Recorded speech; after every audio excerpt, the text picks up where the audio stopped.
And welcome back. Outside of Bowling Green, Virginia, there's a military training base, Fort A.P. Hill, where they're training for domestic warfare. Now, unlike many training bases that you see in the military where they train to fight in a place such as Iraq or Afghanistan, this one has many urban amenities such as a subway train, also a Christian church, signs that are in English, things that are very domestic, things that very much have the American people worried that they're not training for a foreign enemy, but a domestic one. Our reporters David Knight and Staff Sergeant Joe Biggs are on the ground. They were at the base earlier today, and they're going to tell us what they found. So you guys have been out there in Virginia for a couple of days now. You've been scouting out the base. So tell us what you found out there, and did you find anything that you weren't expecting to see? Yeah, we got out there and recon the area yesterday, and the security was kind of hard to tell. By the time we got there, it was closed. So when we got there today, it was kind of unknown what we would come into. We got into the gate, and it wasn't so hard to get in. Once we got into there, I drove into the Asymmetric Warfare Center, and an MP lady, a police officer, stepped out, and I gave her my retiree card and some emails that we had that Dew had sent trying to talk to them, asking if we could come in and speak to them about what, their operation.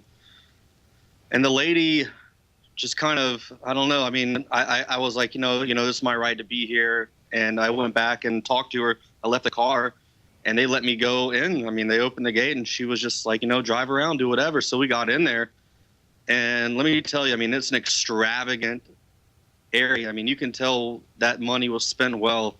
Yeah, because when I first heard about this training center, I thought it was going to be, like the old movie sets. They have the facade of a building and some 2x4s propping it up, but it looked very, very elaborate. Yeah, I felt like I was on I felt like I was in Vanilla Sky. Like everyone was just gone. It was a real city, and I was just there by myself. It was very eerie. And it was very realistic. Like you said, you had the street lights out there. You had a church and a mosque, a soccer field, just a whole lot of modern day things that you would see in the United States of America. Now, Joe, I know you guys, you've talked about this before, how you've done training in the military, and sometimes you encountered scenarios like this, but have you ever encountered anything that was so realistic of a American city, such as, the signs in English and also the subways? Negative. I mean, one of the main places that you go to in the Army is Fort Irwin in California, and that is set up to look like Iraq, Afghanistan. El Paso, they do training there at Fort Bliss because of the mountains. It looks a lot like Afghanistan. Any training I've ever done for combat has been that you train where you fight. That's the Army saying you train how you're going to fight. That's the scary part, is because what I just saw where they're training looks a lot like where they want to be fighting, and that's here in America. That's what gave me goosebumps, is when I saw that, because all the places I've been to before, they're mud huts, they're mosques, it's desert. Everything's in Arabic. It'd be like, Watarega, which means get back. These were stop signs, pedestrian crossing, red light, green lights, firehouse. I mean, yeah, First Street, Main Street. I mean, an underground subway with the DC Metro signs. And yeah, tell us what happened when you guys went into the subway, because we were watching you on the Alex Jones radio show today, and you guys went into the subway and we lost the connection. So what did you guys find down there? So we got down there, and I ran forward a little bit just to make sure that that's where we were going to. I didn't want to just creep up on a whole bunch of people down there having some kind of secret meeting. So I kind of snuck forward a little bit and checked it out. It had this real bad, like, thick fuel smell. When we got in there, there was an underground subway that was kind of like burrowed out, and they had the train stop there. It was a real train that they have somehow got and put in there. We got in there, walked around, took some pictures, looked at the signs. I mean, it showed the Capitol building. It showed everything on there. I mean, it was a very, very in detail DC map. Now, before we go to David Knight, I know he's there as well. Joe, give me your final thoughts and just tell me what do you think they're up to with this training center? Well, one of the big things that I was talking to David about when we were leaving that kind of scares me. There's signs on the outside that say, warning, no unauthorized personnel allowed, and the lady at the front gate just let me right in, and I went in. That's what's scary, is the men and women who work on these bases, they don't have any kind of protection. I mean, that's why a lot of these things are happening on these bases. They let us just go right in. Someone's going to get, their behind chewed on this. I mean, they should have people up watching and guarding. There was cameras up. There were just people hanging out watching. Right. You know, from the side. That's amazing. You know, but we go to an event and we talk at a rally or something like that, and they got cops swarming us and knocking cameras out of our hands and shaking us and saying we can't be there. We can't be on the streets where we live. We can't be on the streets where we hang out with our friends and family. But if you want to, you know, slide into a secret military base, by all means, just come on in. Exactly, exactly. No, thank you, Joe. We'll have a word from David Knight here in 1 second. So, David, as you guys are getting ready, you were on the way out there and you're looking around, you see the base, you see all the things going on. And as when you got there, you noticed that it wasn't a whole lot of people around when you guys came into the actual training facility. Were you surprised that you weren't encountering anybody as far as the presence out there once you got to the training facility? Yeah, I was very surprised. You know, the one thing they didn't have there, like Joe was talking about, was surveillance cameras inside the American. That was the one thing that was missing from it being authentically American, and that was surveillance cameras everywhere. You know, we've seen Carlos Miller with Photography is Not a Crime get hassled and arrested, beaten and dragged down an escalator because he had the audacity to shoot video from the platform of some public transportation in Miami. We've gotten used to living in that kind of thing. People need to understand that what they're training for here is warfare. It's the asymmetric warfare group. And they always train for warfare in the scenario where they expect it to take place. Exactly. So when you look at these guys, and I've spent a lot of time looking at some of the videos that they've got up, some of them about 8 years ago, 2006, in the midst of the Iraq stuff.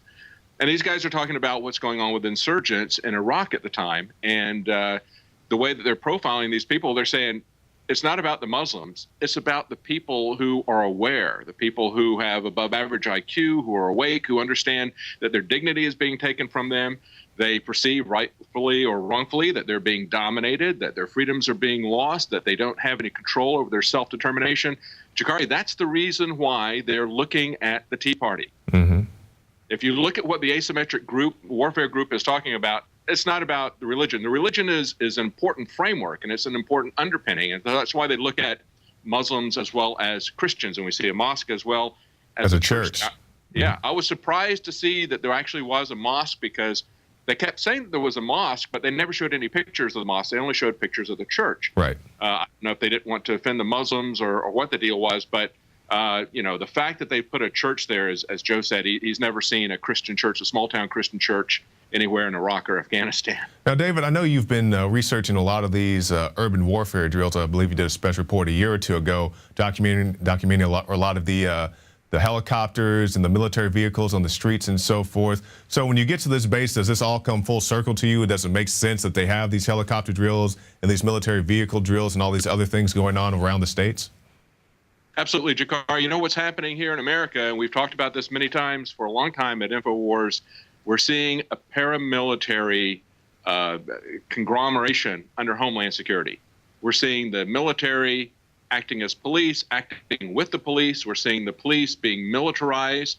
We're seeing them get the kind of equipment that they only need for a prolonged counterinsurgency. We're seeing them get these vehicles that can withstand roadside bombs. We see them now training in American cities. They're gradually bringing this online.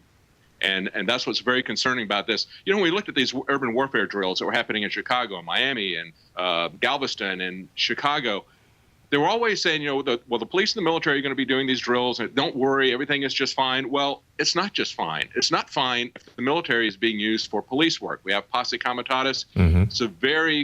We should be concerned, because we've always known, the founders have told us, Madison told us, that the instruments of defense abroad always become the instruments of tyranny at home, the means of defense abroad.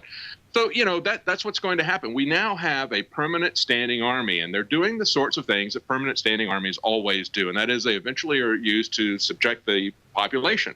And one of the things that this Marine colonel was talking about last night, he said, you know, it's the loss of economic freedom, it's the loss of their dignity, it's the loss of their self-determination that motivates people. Then they put it into a religious context, and that's why they're looking at these different religions. That's why two of the most prominent buildings in the area were the church and the mosque. One of the other things he said was the true believers are the ones who are really dangerous, whether they're Muslims, Christians, or Marines. Because they go against the official story.